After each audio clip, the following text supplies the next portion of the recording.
하나님의 말씀 보겠습니다. 하나님의 말씀 고린도후서 7장. 고린도후서 7장 5절부터 10절에 있는 말씀까지 말씀을 교독합니다. 고린도후서 7장 5절부터. 우리가 마케도냐에 이르렀을 때에도 우리 육체가 편하지 못하였고 사방으로 환난을 당하여 밖으로는 다툼이요 안으로는 두려움이 있었노라.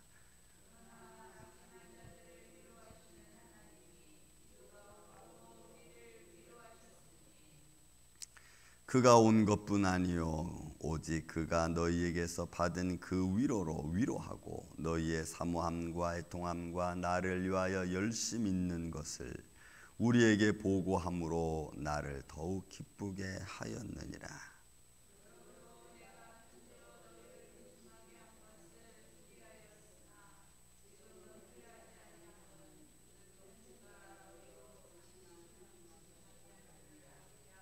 내가 지금 기뻐함은 너희로 근심하게 한 까닭이 아니요 도리어 너희가 근심함으로 회개함에 이른 까닭이라.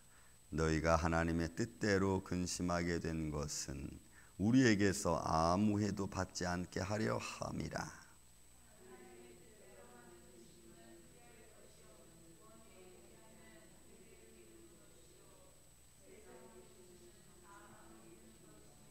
아멘. 여러분, 우리가 믿음의 동역을 한다고 하는 것은 서로에게 힘이 되어 주는 거죠. 꼭 사역자들이라고 해서 사역자들 혼자 하느냐? 사실 그렇지는 않습니다. 이 동역은 가르치는 자와 그 다음에 가르침을 받는 자, 그리고 기도하는 자, 또 어떤 함께 한다는 것이 큰 의미를 갖습니다. 왜냐하면 그래야 서로가 서로에게 힘이 되어주기 때문에 그렇습니다. 믿음의 분량이 조금씩은 다르지만 그 믿음의 분량이 조금씩 다른 모습들이 위로가 되는 거죠. 그 조금씩 다른 모습들이 힘이 되어주는 겁니다. 그래서 바울도 이 고린도 교회를 우리가 전체를 지금 쭉 보고 있지만 바울이라고 하는 인물을 가만히 보면 혼자서 절대로 일을 하지 않습니다. 같이 일하는 것을 볼 수가 있어요. 아마 이 오늘 읽었던 우리 본문의 말씀은 고린도 전서가 끝이 나고 바울이 고린도 교회를 가려고 했는데 성령의 인도하심을 따라 가지 못하고 마케도냐로 가고 고린도 교회를 대신 디도를 보내게 됩니다. 그리고 마케도냐로 가기 전에 디도를 좀 만나서 좀 고린도 교회에 대한 소식을 듣고 싶었던 그런 마음이 바울에게 있어요. 그런데 바울이 이 디도를 만나지 못합니다. 여러분, 우리가 앞장 우리 2장 고린도후서 2장 말씀을 잠깐 앞에 한번 좀 볼까요? 2장 말씀 고린도후서 2장 12절 13절에 보면은 이런 표현입니다. 내가 그리스도의 복음을 위하여 드로아에 이르러 주 안에서 문이 14개 열렸으되 내가 내 형제 디도를 만나지 못하므로 내 심령이 편하지 못하여 그들을 작별하고 마케도냐로 갔노라. 이렇게 되죠. 그러니까 마케도냐로 가기 전에 드로아에서 고린도 교회로 들어가기 전에 편지를 먼저 써서 보내고 디도 편에 보냅니다. 그리고 바울은 또 에베소에서 뭔가 다른 일을 준비하고 있죠. 복음의 사역을. 디도가 가서 편지를 전하고 고린도 교회는 어느 정도 평정이 되고, 그리고 바울은 고린도 교회를 가려고 했지만 성령이 마케도냐로 인도했어요. 그래서 디도를 만나기를 원했어요. 바울은 가기 전에, 마케도냐 가기 전에. 그는 소식을 듣기를 원했거든요. 그런데 디도를 만나지 못했어요. 만나지 못한 상태에서 마케도냐로 간 겁니다. 그래서 오늘 본문의 말씀이 시작하는 겁니다. 우리가 마케도냐에 이르렀을 때에도 우리에게 육체가 편하지 못하고 사방으로 환난을 당하고 밖으로 다툼이고 안으로는 두려움. 그러니까 마케도냐도 결국 만만한 지역이 아니었습니다. 왜냐하면 그 당시 로마 제국하에서 이 마케도냐 지역은 굉장히 군부 정치 쪽으로 어려움을 당하고 있었고 또 경제적으로 굉장히 어려웠던 지역 중에 하나가 이 마케도냐 지역입니다. 그런 곳에 바울이 갔을 때 만만하지 않은 거예요. 이 본문에 있는 말씀 그대로 사방으로 환난을 당하고 밖으로도 다툼이고 안으로도 두려움이 있을 만큼 마케도냐 지역도 결국 쉬운 지역은 아니었다고 하는 거예요. 그래도 디도의 어떤 말에 들었으면은 좀 편할 텐데 그거 듣지 못하고 그냥 출발하니까 이 바울의 마음이 그렇게 좀 편하게 마케도냐를 간 것은 아닌 것 같습니다. 그래서 여러분, 우리가 동역자들이 서로에게 힘이 되어주고 위로해 주는 것은 하나님의 그 다음 일을 하는 데 있어서는 큰 힘이 되어주는 거예요. 그래서 교회가 하나가 되어주고 어떤 일을 추진함에 있어서 막 협력하고 기도하고 서로 돕고 막 이러는 것은 굉장한 서로에게 힘이 되어주는 거예요. 우리 10월 2일 날 있을 아시안 푸드 준비하는데, 원래는 여러분 그 원래 취지는 그 EM을 이 지역에 좀 알리고 우리 교회가 있다는 것을, 그래서 EM을 좀 앞으로 좀 부흥시키기 위해서 사실은 아시안 푸드를 준비했는데 이게 지금 엄청 커졌어요. 왜냐면 우리 성도들이 여러분 다 마음으로 함께하고 기도로 함께하고 또 물질로 함께하고 다 서로 십시일반. 그래서 이게 지금 아멘낫에서도 지금 올 준비가 돼 있고, 그 다음에 문화 공연까지도 막 준비가 되고 엄청 커졌어요. 그러나 어쨌든 하나님의 복음을 전하고 또 같이 나눌 수 있는 것이라면 감사하죠. 감사합니다. 그런 이렇게 십시일반 모아서 서로 동역한다는 것은 엄청난 파워를, 또 다른 우리가 알지 못하는 시너지를 만들어낼 수 있는 그런 모습인 것을 우리가 볼 수가 있습니다. 바울이 지금 그런 거예요.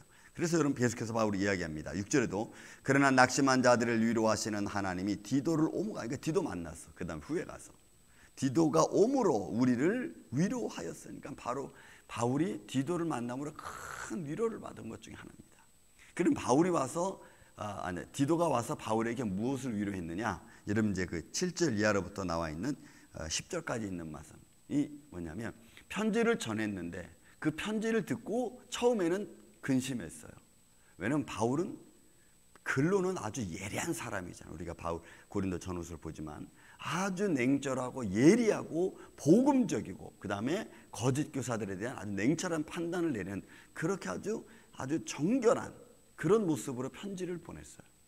그런데 그 편지가 이제 어떤 방향을 일으킬는지는 사실은 바울도 사실 잘 몰랐죠. 그래서 여러분 본문의 7절 이하에 있는 말씀으로 나오는 겁니다. 한번 제가 읽어보겠습니다. 8절에 이렇게 말이 나옵니다.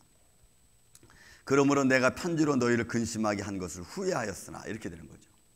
너무나 고린도 교회를 위로하고 좀 부추겨주고 좀 힘있게 돋아주려고 하는 그런 마음보다는 너무나 냉철한 말씀의 복음적인 내용으로 그들에게 접근하다 보니까 이것이 믿음이 연약한 자들이나 또는 그렇지 못한 자들에게는 이게 부담이 되는 거예요. 말씀이 부담이 돼서 또 거기에 대해서 어떻게 보면 바울을 좀 반대하는, 좀 받아주고 옹호해주고 좀 이러면 좋은데 너무나 냉정하게 가니까, 그래서 지금은 근심하게 한 것을 후회했어요. 바울이 처음에는. 그렇지만 디도의 말을 듣고 나서 마음이 바뀐 거예요. 왜? 디도가 와서 보고를 해준 겁니다. 7절 말씀에 보면은 우리를 위하여 열심히 해서 우리에게 보고함으로 나를 더욱 기쁘게 했다 그랬거든요. 7절 말씀에 디도가 와서 보고해 줌으로 기뻐했는데, 그 기쁨이 뭐냐면 지금은 후회하지 아니함은 그 편지가 도리어 잠시만 근심하게 한 줄을 알미라, 이렇게 됐어요. 그러니까 바울이 보낸 디도편에 보낸 편지를 통해서 고린도 교회 성도들이 그것을 읽고 처음에는 근심하고 걱정했지만, 그러나 이게 진리의 말씀이고 생명의 말씀이라는 것을 고린도 교회가 깨닫고 그리고 회개에 이른 거예요. 여러분 봐서 19절에도 이렇게 말합니다. 내가 지금 기뻐한다 그랬어요. 이제는 후회하지 않고 내가 기뻐한다 그랬어요. 그 기뻐하는 이유는 너희로 근심하게 한 까닭이 아니요 도리어 너희가 근심함으로 회개함에 이른 까닭이라. 너희가 하나님의 뜻대로 근심하게 된 것은 우리에게서 아무 해도 받지 않게 하려 함이라. 그러니까 근심이 오히려 바뀌어서 회개에 이르고, 회개에 이르러서 그들이 오히려 그들을 하여금 정결한 마음을 갖게 해주신 바울에게 오히려 기뻐하는 거죠. 바울에게 감사하고, 바울은 그 말을 들음으로 말미암아 기쁨이 충만해져요. 그래서 표현이 이런 겁니다. 우리에게서 아무 해도 받지 않게 하랍니다. 그러니까 바울을 반대하고 또 신뢰 없게 만들었던 오히려 그런 사람들에게 바울은 더 당당해진 거예요. 그러니까 여러분, 우리가 동역자들이 어떤 일을 함에 있어서 어떤 거짓 교훈이나 거짓 오해나 어디 그런 것들로 말미암아 누명을 씌고 힘들어할 때에 동역자들의 위로는 그런 아픔에서 일어날 수 있는 큰 힘이 되어진다는 거예요. 이게 바울이 복음 전하면서 여러분 한두 가지 일을 겪었겠습니까? 감정적인 일을 겪은 것은 아주 수도 없을 거예요. 그런데 우리가 이 신앙생활을 하는 것, 그리고 우리가 믿음 생활하는 것, 우리는 삶의 현장을 벗어나서 믿음 생활이라고 표현할 수 없어요. 삶의 현장과 내 시간과 내 노력과 그 다음에 우리가 살아가는 삶의 모든 것을 포함하지 않고 믿음이라고 말할 수 없어요. 믿음은 그 모든 것들을 포함하고 나아가는 게 믿음 생활이기 때문에 그래요. 그래서 여러분, 절대로 우리 믿음은 미래적인 것만 말하는 게 아닙니다. 믿음은 내가 지금 겪고 있고 생활하고 있고 말하고 있고 듣고 있고 행동하는 모든 걸 포함해서 같이 가는 게 이런 믿음 생활인 거예요. 그래서 제가 이렇게 이런 바울의 어떤 감정적이고 바울이 복음 전하면서 겪는 이런 일들 제가 이야기하는 것 중에 하나는 바로 이것이 우리의 삶이기 때문에 그렇습니다. 여러분, 우리는 오해 안 받습니까? 잘해놓고도 오해받을 수도 있고 때로는 못해서 또 사람들에게 추궁받을 수도 있고 이런 일들은 비일비재하잖아요. 그렇다고 해서 우리가 예수님을 버립니까? 그렇다고 해서 우리가 믿음을 뒤로 합니까? 그렇지 않잖아요. 오히려 그런 문제가 오해가 되고 어떤 문제가 발생하면은 그것을 하나님께 기도함으로 잘 마무리되고 또 그 오해가 풀려지길 원하고 이런 쪽으로 쭉 가다 보면 어떤 사람들은 그분은 그런 분 아니야. 이러면서 또 우리의 오해를 풀어주는 사람도 있고 그렇죠? 그렇게 우리가 믿음 생활을 해나가는 거예요. 지금 디도는 바울에게 와서 이런 기쁨의 소식을 전하는, 여러분 저는 이 구절에 있는 말씀 내가 지금 기뻐한다라고 하는 이 마음이 얼마나 바울이 지금 큰 마음을 가질까. 디도가 와서 바울 선생님 지금 고린도 교회가 바울 선생님이 전한 그 편지를 들고 처음에는 힘들어하고 어려웠는데 지금은 그 말씀을 듣고 그대로 회개하기 이르렀습니다. 그랬더니 바울이 하나님 감사합니다. 저들을 이렇게 인도해 주시고 저들이 어떤 이런 고린도 교회가 한두 가지 문제였습니까? 그런 문제들을 깨닫고 교회로서 바로 세워져 간다고 하는 말을 디도로부터 들었을 때 바울의 기쁨이라는 것은 이루 말할 수 없을 거예요. 여러분, 우리의 믿음의 동역은 바로 그런 겁니다. 서로 힘들 때 위로해 줌으로 설 수 있도록 도와주는 것. 그래서 바울이 이제 10절에 얘기하는 겁니다. 하나님의 뜻대로 하는 근심은 후회할 것이 없는 구원에 이르게 함이라. 또 구원만 이릅니까? 회개를 이루는 것이요 세상 근심은 사망을 이루게 하는 것이라. 그러니까 세상 근심과 하나님 안에서 하는 근심은 다른 거예요. 이런 믿음을 가지고 믿음의 근심을 하는 것과 세상적인 일로 세상적 근심하는 것과는 천지차이. 기뻐하는 마음으로 주의 일을 감당하면서 갖는 힘든 것과 세상 일을 하면서 갖는 힘든 것과는 또 다른 차원. 바울이 이런 걸 말하는 거예요. 세상 근심은 사망. 그러나 하나님을 향한 근심은 후회할 것이 없고 회개에 이르게 하는, 나를 가다듬을 수 있고 나를 돌아보게 만들 수 있는 그런 말씀이라는.